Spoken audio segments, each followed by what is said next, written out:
montagne. Allora,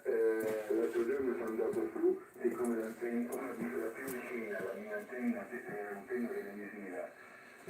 ho visto che il filo era lanciato e ho detto, vabbè, allora io lo tiro giù.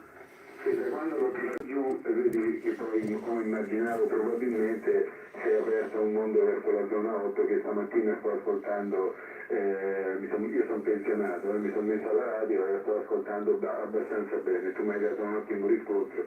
e quindi mi si è aperto il mondo verso la zona 8 che prima in effetti